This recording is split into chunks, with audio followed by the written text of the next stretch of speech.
ہمارے بڑے امیر قیامت تک حضرت محمد الرسول اللہ ہے. آپ کی بات تو قیامت تک کے لیے اٹل ہے، چلے گی چلے گی چلے گی. جو دوسرا امیر آئے گا اس کی بات موت تک چلے گی، آگے نہیں چلے گی.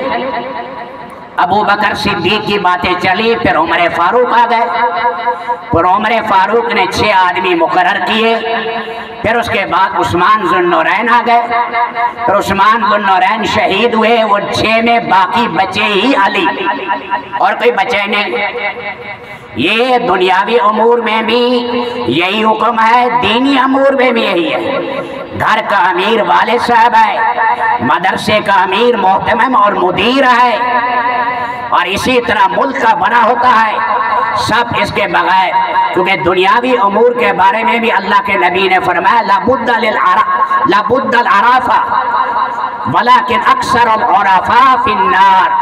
دنیاوی نظام میں بھی ایک بڑا ہوتا ہے، لیکن دنیاوی نظام کے بڑے اکثر آگ میں جائیں گے، اس لیے کہ حق کے مطابق فیصلے نہیں کرتے. تو نظام امارت ہے. حدیث میں پہلی صدی ہے، دوسری ہے، تیسری ہے. ہمارے لیے حجت ہے محمد الرسول اللہ، خلفائے راشدین، سارے صحابہ کرام، تابعین، تبع تابعین، ائمہ اربعہ. حجت ہے نہیں ہے؟ ہمارے لیے حجت ہے. باقی کوئی بزرگ ہو، سب کا احترام ہے. ہر ایک سے خطا ہو سکتی ہے، لیکن یہ مبارک طبقہ ہے کہ ان سے جو دین پر اجماع ہوا ہے وہ قیامت تک چلے گا، وہ قیامت تک کے لیے. اس لیے ہم کہتے ہیں یہ دعوت کا کام ہے. امیر کا ہونا تو شریعت میں ضروری ہے. آپ کسی فتوے کی کتاب میں دیکھ لیں، ان سے پوچھیں کہ بھائی امیر نہ بناؤ، کیا کرو کہ جناب شورا بنا دو. یہ آج کا امیر یہ ہے، اگلے ہفتے کا امیر یہ ہے، اگلے ہفتے کا امیر یہ ہے، اگلے ہفتے کا امیر یہ ہے، اگلے ہفتے کا امیر یہ ہے. بتا دیں رسول پاک نے کیا ہے، صحابہ نے کیا ہے، تابعین نے کیا ہے، خلفائے راشدین نے کیا ہے، ائمہ اربعہ نے کیا ہے. پھر ہوتا کیا ہے؟ ایک امیر صاحب آتا ہے، اچھا 10 آدمی ہیں، آج میری باری لگی ہے، تو اپنے آدمی بیان میں رکھ دیا، اپنے آدمی تعلیم میں.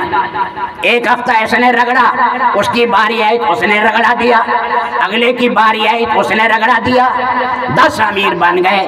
مولانا محمد احمد صاحب بہاولپور والوں نے جب پاکستان میں شروع ہوا تو مولانا محمد احمد صاحب نے فرمایا یہ خلاف سنت ہے، میری زندگی میں بہاولپور میں امیر رہے گا. شورا اس کی معاون ہوگی. یہ نہیں کہ روز امیر بدلتا رہے، میری زندگی میں امیر ہوگا، کیونکہ سنت یہی ہے. مفتی ظرف علی صاحب نے ایک بڑے بزرگ سے پوچھا رائے کے کہ یہ کیا کرتے ہو، 10 امیر، 15 امیر. انہوں نے کہا امیروں میں تکبر آ جاتا ہے. آگے بزرگ نے جواب دیا تکبر آ جاتا ہے.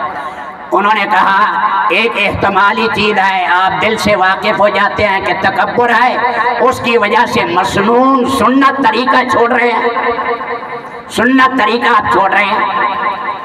تو ہم یہ درخواست کر رہے ہیں، ہمارے ہندوستان والے، پاکستان والے دونوں ہمارے سروں کا تاج ہیں.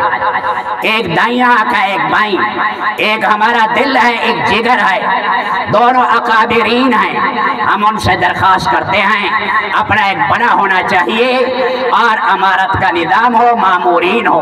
مولانا تقی عثمانی صاحب کا یہ شائع ہوا یہ بات، بحرین میں بھی مولانا سے ملے، ریون میں بھی آئے. اسلام اخبار کی بڑی سرخی تھی کہ امارت اور شورا دونوں ناگزیر ہیں، لازم ہیں.